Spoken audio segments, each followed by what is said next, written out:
Hello दोस्तों, start करते हैं आज डेल्टा कनेक्शन। और इस डेल्टा कनेक्शन में जो बहुत सारी प्रॉब्लम आती है आपको, वो सभी मैं यहाँ पे बहुत बेसिक तरीके से डील करूंगा और इस पे कुछ न्यूमेरिकल भी सॉल्व करने वाले। तो स्टार्ट करते हैं और यहाँ पे ये फंडामेंटल एक एक करके आप सीखते चलिए। ऑलरेडी मैंने स्टार का बता दिया है, तो प्लेलिस्ट आपको यहाँ पे लिंक दिख रही होगी पिन टैब पे, तो वहां से जाके आप पूरी प्लेलिस्ट में वीडियोस को एक बार चेकआउट कर सकते हैं। अच्छा लगे तो जरूर लाइक एंड शेयर करिए और कमेंट करके जरूर बताइए कैसा लगा वीडियो। तो स्टार्ट करते हैं डेल्टा कनेक्शन। डेल्टा कनेक्शन में यहां पे आप देख सकते हैं कि इस तरीके का डेल्टा फॉर्मेशन का कनेक्शन होता है, ट्रायंगल फॉर्मेशन का। R Y B, there is the 3 points R Y and B. R और वाई के बीच में यहां पे एक फेज इंपेडेंस बोल सकते हो जो कनेक्टेड है, जिसको हम लोग बोल देंगे phase voltage. Okay, next y और b के बीच में सेम तरीके से इक्वली कनेक्टेड है, और यहां से b और r के बीच में। Now they are the 3 connections r y and b। Okay, और यहां से करंट अंदर की तरफ जा रहे हैं। जो IR, IY और IB हैं, वो 3 करंट ऐसे करंट हैं जिनको हम क्या बोलते हैं, that is called the line current. Got it? तो लाइन के थ्रू क्योंकि करंट जा रहा है, so that's why it is called as a line current. Okay, phase wise मतलब अब कैसे फेज क्या बोलेंगे इसमें फेज r और y के बीच में होगा। तो स्टार कनेक्शन में मैंने आपको बताया था यार, सेम करंट है जो लाइन करंट है, सेम करंट है जो फेज करंट है, बट यहां पे लाइन और फेज करंट को एक नहीं बोलने वाले। क्यों सर? यहां से सर लाइन करंट चल के आया, अब बेचारा यहां पे आके बैठा हुआ है और ताक रहा है कि सर यहां पे क्या होगा। बेटा यहां से 2 रास्ते निकल रहे हैं, जैसे ही 2 रास्ते निकलेंगे वहां पे करंट का डिवीजन होगा, और जब करंट का डिवीजन होगा तो क्या मैं बोल सकता हूं कि लाइन करंट और फेज करंट बराबर होंगे? ना ना ना, बिल्कुल नहीं। तो IR करंट आ गया, यहां से IRY गया और यहां से IBR आ रहा है। देखो बड़ा बेसिक सा, IRY, IYB and IBR। Got it? तो R और Y के बीच में कुछ करंट जा रहा है, इसको बोलेंगे फेज करंट। Y और B के बीच में जा रहा है, उसको बोलेंगे फेज करंट। तो B और R के बीच में भी एक फेज करंट जा रहा है। तो ये हो गए बच्चे आपके phase current. I hope it is clear. Next हम क्या बात कर सकते हैं कि इनको कैसे डिस्ट्रीब्यूट करें। KCL ये बोलता है कि भाई किसी भी एक पर्टिकुलर नोड पे जितने आने वाले करंट होंगे उतने ही जाने वाले करंट होंगे। बस इतनी सी चीज ध्यान रखनी है, ठीक है? मतलब क्या हुआ सर कि करंट जितना भी इनकमिंग होगा is equal to current outgoing. पर कैसे लिखते हैं इसको? समेशन के फॉर्म में। Got it? तो देखो यार, यहां पे आप बैठ जाइए, आराम से बैठ के देखिए भाई कौन सा ऐसा करंट है जो आ रहा है, और आने वाला करंट जो होगा वो IBR है, यहां से IR है। So I will write IBR plus IR, okay, which is equal to कौन सा करंट यहां से जा रहा है, R से कितना कौन सा जा रहा है, IRY जा रहा है। So this is IRY। Okay, so IR is equal to IRY IBR। I hope it is clear. Correct? इन दोनों को माइनस कर दोगे तो ये किया। अरे सर पहले तो ये बताओ कि ये क्यों यूज कर रहे हैं। बच्चे आपको क्या फाइंड करना है, what is the relation between the phase current, line current, voltage तो हमने सेम बोल दिए, पर इन दोनों के बीच में रिलेशन है क्या, वो हम डील करने वाले हैं यहां से। सर मतलब समझ में नहीं आया। देखो ये IR है क्या एक्चुअली, वो मुझे बताओ। लाइन करंट है, एंड ये IRY एंड IBR क्या है, फेज करंट है। तो देखो फेज करंट यहां पे ये मैंने बना के रखा है, और 120 डिग्री सभी इक्वली स्पेस्ड हैं, तो सब 120 डिग्री आपका स्पेसिंग है। सो ये चीज ध्यान रखनी है। अब देखो यार, यहां पे तो माइनस आ रहा है ना, तो ये पॉजिटिव साइन है, तो इसका जस्ट अपोजिट क्या हो जाएगा, समझ गए? तो जस्ट मैंने उसको पीछे की तरफ ले लिया और एक प्यारा सा पैरेललोग्राम ड्रॉ करना है बढ़िया से। तो ये पैरेललोग्राम ड्रॉ हो गया। आई hope it is clear. Now in दोनों को ज्वाइन करता हुआ बेटा मैं क्या लेने वाला हूं, यहां से एक line. Okay, so this is called as, this is IBR, so this is minus IBR, और माइनस IBR IRY के कॉम्बिनेशन से बनेगा IR। Okay, now come to this part. Let us consider this is 180 degree line. Okay, तो ये 120 degree है, तो ये बचा हुआ लाइन कितना होगा सर? 60। 180 में 20 गया, 60 होता है सर। और यहां से बच्चे इसका एंगल कितना होगा सर? 30 डिग्री, क्योंकि सब मैग्नीट्यूड वाइज मैंने बराबर मान के रखे हैं। तो सबसे बड़ी इंपॉर्टेंट चीज यही है कि सब बराबर हैं, तो बराबर तरीके से एंगल भी डिस्ट्रीब्यूट होंगे, बराबर तरीके से इसकी स्पेसिंग भी आएगी यहां पे। आई होप इट इज क्लियर। तो ये बड़ा बेसिक सा मिल गया। तो हमको क्या एक रिजल्ट मिला, रिजल्ट हमें बड़ा प्यारा सा मिल चुका है कि भाई ये है आपका line voltage and this is a phase voltage. Look at here, this is phase current, so this is phase current and this is the line current. तो मैं यहाँ पे एक स्टेटमेंट लिख सकता हूँ, that is your, this is the line current lags behind bye phase current IRY, जिसको हम लोग क्या बोलते हैं, फेज करंट बोलते हैं। एंगल कितना, 30 डिग्री एंगल। लैगिंग कितना बेटा, 30 डिग्री एंगल। ओके, तो ये बहुत बड़ी चीज आपको मिल चुकी है। इसके उल्टा भी तरीके से बोल सकते हो। सर लैग और लीड कैसे डिसाइड करते हैं? एंटी क्लॉकवाइज डायरेक्शन में लीड बोलते हैं, जो आगे रहेगा। क्लॉकवाइज डायरेक्शन में जो आगे रहेगा, क्लॉकवाइज डायरेक्शन में। एक याद रखो, दूसरे को उल्टा सेंस समझ के रखो। Okay, so this is a very basic part. Now ये सब तो मैंने कर लिया। ये सेकंड इंपॉर्टेंट चीज ये बनती है बच्चे, आपने ये सब तो डिराइव कर दिया, बट प्रॉब्लम कहां पे आ रही है? प्रॉब्लम ये आ रही है सर कि कैसे मैं इसको ये बोलूं कि इनके बीच का रिलेशन क्या है।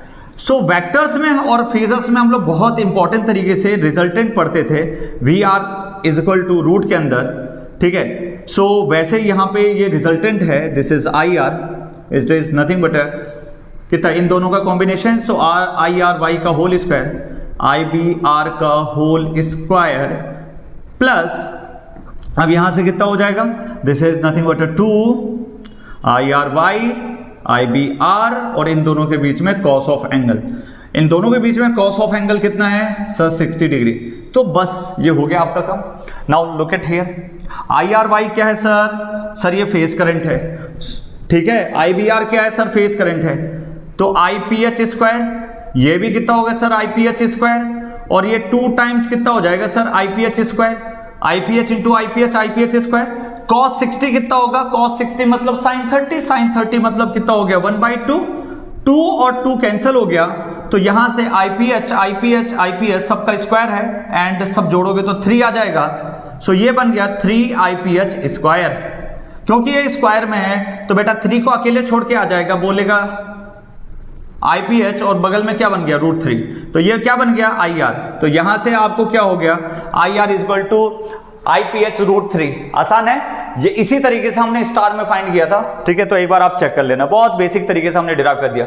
आपकी बुक्स में बहुत, ठीक है, अगड़म बगड़म लिखा हुआ है, बट उसका कोई मतलब नहीं है, ठीक है। ये सबसे बेसिक तरीका, परपेंडिकुलर डाल के फलान करके सिंपल बेसिक तरीके से आपने सॉल्व कर लिया। सो this is a basic relation, I hope you get it. और इस पे कुछ न्यूमेरिकल हम लोग इसी वीडियो के अंदर कर लेते हैं। ओके, लेट्स चेक आउट करते हैं। आज का ये न्यूमेरिकल बड़ा प्यारा न्यूमेरिकल है। डेल्टा कनेक्शन हमने थ्योरी पढ़ ली है, बट इसका numerical this is very very very important. Let's start. यहां पे आप देख सकते हैं बच्चे कि डेल्टा कनेक्टेड सिस्टम बोला है, और load drawers the line current this 15 ampere. पहली बात तो डेल्टा कनेक्शन में एक चीज याद रखिए कि जो आपका वोल्टेज होता है, चाहे आपका लाइन वोल्टेज हो चाहे आपका फेज वोल्टेज हो, दोनों की वैल्यू आपस में क्या होती है? बराबर होती है, पहली बात। सेकेंड इंपॉर्टेंट चीज क्या है? यहां पे करंट, करंट में आपको पता है कि लाइन करंट किसके बराबर होता है? Line current is √3 times of the phase current IPH। तो ये बात एक चीज ध्यान रखनी। तो यहां पे क्वेश्चन में इसने लाइन करंट बोला है, मतलब दिस इज व्हाट IL की वैल्यू बताई हुई है। और इसने साथ में एक चीज और इंपॉर्टेंट दी है, 0.85 लैगिंग। लैगिंग मतलब जो एंगल होगा वो माइनस के साथ आएगा, इतना चीज आपको क्लियर होगा। अब सप्लाई जो दी है बेटा 400 वोल्ट दी है, मतलब ये आपका लाइन वोल्टेज है। तो VL की वैल्यू, चाहे आप VL बोलो चाहे VPS बोलो, ऑल आर 400 वोल्ट, क्योंकि इसमें वोल्टेज सेम होते हैं, पहली चीज। सेकेंड इंपॉर्टेंट चीज, लाइन करंट आपका यहां पे गिवन है, दैट इज 15 एम्पियर, और पावर फैक्टर जो है वो कितना है? 0.85 लैगिंग। अब इसका क्या मतलब होता है वो समझते हैं। तो IL को मैं क्या लिख सकता हूं? IL को मैं लिख सकता हूं 15 एम्पियर। पहले इसको फेज करंट में कर दो। सर ये फेज करंट में क्यों हर बार बोलते हो आप? बेटा फेज करंट में इसलिए बोलते हैं क्योंकि पर फेज एनालिसिस सबसे इजी एनालिसिस है, इक्वली डिस्ट्रीब्यूटेड एनालिसिस है, और उससे आपके आंसर बहुत इजीली तरीके से निकलते हैं। So we will start with this. एक बार कैलकुलेशन कर लेते हैं, कितना आ रहा है कैलकुलेशन पे? IPH, तो इसको मैं 15 डिवाइडेड बाय कितना कर देता हूं? √3। तो how much is the value? So this is coming, IPH कितना आ गया बेटा? 8.66 एम्पियर। और जब मैं इसको एंगल के फॉर्म में बोलूंगा तो एंगल कितना आ जाएगा? माइनस आएगा। सर कैसे आएगा? देखो पावर फैक्टर होता है cos ऑफ I 0.85, तो मैं इसका देखो cos इनवर्स निकाल देता हूं। कितना बेटा? 0.85। ओके, तो यहां से आ गया 31.78, तो -31.788 आपका आ चुका है यहां पे value. I hope it is clear. Basic तरीके से कोई दिक्कत नहीं थी, तो यहां तक आपकी वैल्यू आ चुकी है, और ये हमने यहां पे बता दिया भाई करंट क्या होता है। Now come to this part, आपको वोल्टेजेस समझना पड़ेगा। ओके, कि भाई क्या है, आपको करंट समझना पड़ेगा। नाउ फर्स्ट इंपॉर्टेंट है कि भाई रेजिस्टेंस और इंडक्टेंस पता करना है तो आपको इंपीडेंस फाइंड करना पड़ेगा पर फेज। तो सर कैसे करें? सो आपको पता है वोल्टेज पर फेज कितना है एंड करंट पर फेज कितना है। ओके, तो वोल्टेज पर फेज कितना है 400 एंगल 0 और ये कितना है बेटा जल्दी से बताओ 8.66 एंगल कितना है बेटा -31.788। बेटा इसको 400 को इससे डिवाइड कर दो तो कितना आएगा, जस्ट डिवाइड करते हैं 400 divided by 8.66 so it is coming 46.189 और बेटा माइनस है ना तो ऊपर जाएगा तो कितना हो जाएगा, प्लस हो जाएगा तो 31.788 इसकी वैल्यू आ गई। ये आ गया आपका इंपीडेंस ओमिक वैल्यू। अब ये कौन से फॉर्म में है सर? ये तो पोलर फॉर्म में है, ये तो सर पोलर फॉर्म में है। तो बेटा फटाक से इसको रेक्टेंगल फॉर्म में कन्वर्ट कर दो, इसको रेक्टेंगल फॉर्म में कन्वर्ट कर दो। कैसे करते हैं आपको पता है? यदि नहीं पता तो मुझे कमेंट सेक्शन में बता देना, मैं उसके रिगार्डिंग एक अलग से वीडियो बना दूंगा। तब तक अपन इसमें चलते हैं। शिफ्ट दबाओ पहले, मैं तब तक कैलकुलेटर में बता देता हूं। शिफ्ट दबाया, देन रेक्टेंगल हमें फाइंड करना है, सो रेक्टेंगल में दबा दिया, ठीक है, वो माइनस साइन के ऊपर आपको मिल जाएगा। रेक्टेंगल जैसे ही वहां पे दो वैल्यूज ओपन करनी है अपन को, first is what 46.189 so this is 189 और इसमें कितना है 31.788 सो वी आर गेटिंग एक रियल वैल्यू है 39.260 प्लस जे 24.331। तो जो रियल वैल्यू होती है वो आपकी रेजिस्टेंस की वैल्यू है, जो इमेजिनरी वैल्यू है वो रिएक्टेंस। आपको भी पता है क्योंकि लैगिंग लोड है मतलब ये किसकी वैल्यू होगी, एक्सेल की। लीडिंग बोलता तो हम कैपेसिटर की बात करते हैं, ये दिमाग में डाल लो यार, ये कंफ्यूजन होना ही नहीं चाहिए। तो आर की वैल्यू बड़ी सिंपल है 39.260 आ चुकी है, I hope it is clear. And XL की जो वैल्यू है 24.331 आ चुकी है। मुझे एक चीज बताओगे क्या बच्चे, क्या क्वेश्चन में इसने ये बोला कि बेटा आपको एक्सेल फाइंड करना है? नहीं सर, इसने तो बोला इंडक्टेंस फाइंड करना है। तो इंडक्टेंस कितना होता है सर? इंडक्टेंस की वैल्यू होती है 2πfl, तो मतलब 24.331 विच इज इक्वल टू 2πf, मतलब that is f is the 50 hertz frequency और आपको l फाइंड करना है। तो l की वैल्यू कितनी होगी 24.331 डिवाइडेड बाई 100 पाई। चलो इसको कैलकुलेशन में करते हैं बेटा, चलो फटाफट कैलकुलेटर उठाओ। 24.331 divided by 100 which is equal two divided by कितना आ गया, दैट इज पाई। तो मैं शिफ्ट दबा के ये कर दिया तो आ गया 0.077। तो इसको मैं लिख सकता हूं 77 milli henry. I hope it is clear. तो एक बार आंसर चेक कर लेना बेटा, मेरा आंसर ये आ रहा है, यदि आपका आंसर कुछ और आ रहा है तो एक बार मुझे कमेंट सेक्शन में जरूर बताना। Now we will calculate another fundamental. तो ये तो आ चुका है, अब मैं इसको कैसे कैलकुलेट करूं? इसे फाइंड करने के लिए सिंपली हमें समझना है कि भाई लोड को मैंने क्या कर दिया स्टार कनेक्शन में, और लाइन करंट और पावर कंज्यूम्ड आपको निकालना है। तो यदि मैंने उसको स्टार कनेक्शन में कन्वर्ट कर दिया है तो सेकंड पॉइंट में आपको यह समझना है कि स्टार कनेक्शन में एक्चुअली बिहेवियर क्या होता है वोल्टेज का और करंट का। Line voltage √3 times of phase voltage होता है। सो वी विल कैलकुलेट पर फेज एनालिसिस, तो VL डिवाइडेड बाई √3 आ गया। मतलब आपका यहां पे जो वोल्टेज गिवन था वो आपका बेटा 400 आपका लाइन वोल्टेज था और √3 से आपने क्या कर दिया, इसको डिवाइड कर दिया। Got it? तो जैसे ही बच्चे आपने √3 से डिवाइड किया तो वो फेज वोल्टेज में कन्वर्ट हो चुका है। तो आप ऐसा करो 400 को √3 से डिवाइड करके फाइंड करो वैल्यू। तो it is coming VPH is equal to 230.940।